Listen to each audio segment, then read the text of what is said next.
एक बड़ी चर्चित चौपाई है, सुनिए। रघुकुल रीत सदा चल आई,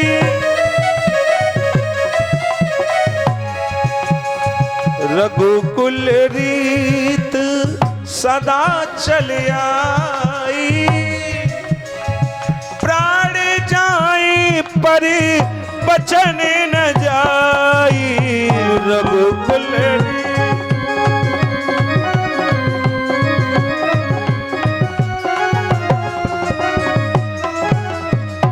अब मानस के मर्मज्ञों से, जानकारों से अगर कहा जाए कि ये चौपाई कहाँ लिखी, तो लोग कहते हैं जब कैकेयी वरदान मांग रही है उस समय राजा दशरथ कह रहे हैं, है ना। लेकिन एक बात बता दूं, ये चौपाई दशरथ के लिए नहीं है। दशरथ ने तो केवल परिवार का नियम पूरा किया। ये चौपाई अगर दशरथ के लिए होती तो चौपाई में लिखा होता दशरथ कुल रीत सदा चले आई, या ये लिखा होता सूर्य कुल रीत सदा चले आई। भाई कुल का नाम तो सूर्य कुल था, रघुकुल थोड़ी था।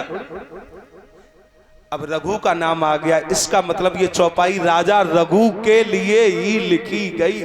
कब लिखी गई ये तुम्हें हम बता रहे हैं, सुनो। एक बार राजा रघु राजा बने तो राजा ने ये कसम ली कि मैं वेद पुराणों को, अग्नि देवताओं को, वायु देवता को साक्षी मान के ये कसम ले रहा हूं कि मैं अपनी पूरी प्रजा को प्रसन्न रखूंगा। राजा बन गए। अब राजा ने सोचा चलो गांव में घूम ले, सबके हालचाल ले ले। गांव में घूमने लगे, सबसे पूछा मैया भैया चाचा कोई कष्ट तो नहीं? अरे सब लोग बोले राजा साहब हमें कोई कष्ट नहीं, राजा हो तो रघु जैसा। आगे गली में चले तो एक कुत्ता पड़ा पड़ा रो रहा था। अरे राजा रघु ने सोचा गांव वाले मेरी प्रजा है तो कुत्ता भी तो मेरी प्रजा है, अगर इसको कष्ट हो गया तो भाई मेरा तो वचन बेकार हो जाएगा। महाराज रघु घोड़े से नीचे उतरे तो कुत्ते की जांग में कीड़े पड़ गए थे। राजा रघु जान गए इसीलिए रो रहा है।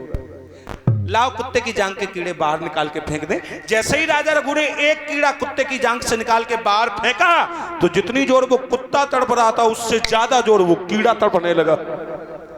राजा रघु ने सोचा अगर एक कुत्ता तो बच जाएगा लेकिन हजारों कीड़े मर जाएंगे, और अगर कुत्ता मेरी प्रजा है तो ये कीड़े भी तो मेरी प्रजा है, भाई रहते तो मेरे गांव में ही।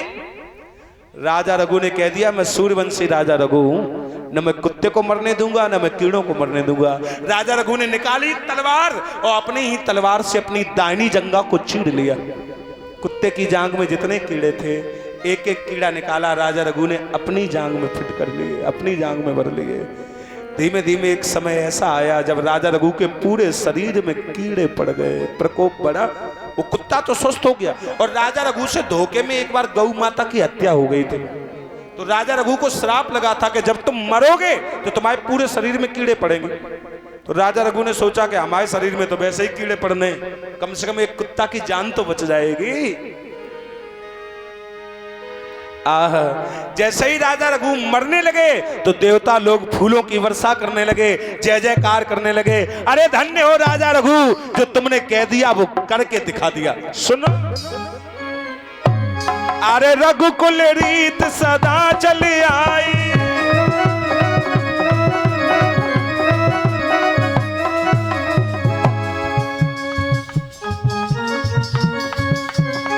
रघुकुल रीत सदा चल आई,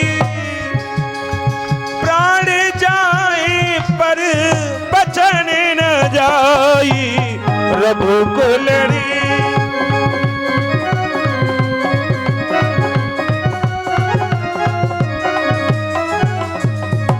तो ये चौपाई महाराज रघु के लिए लिखी गई थी। और एक बात बता दूं,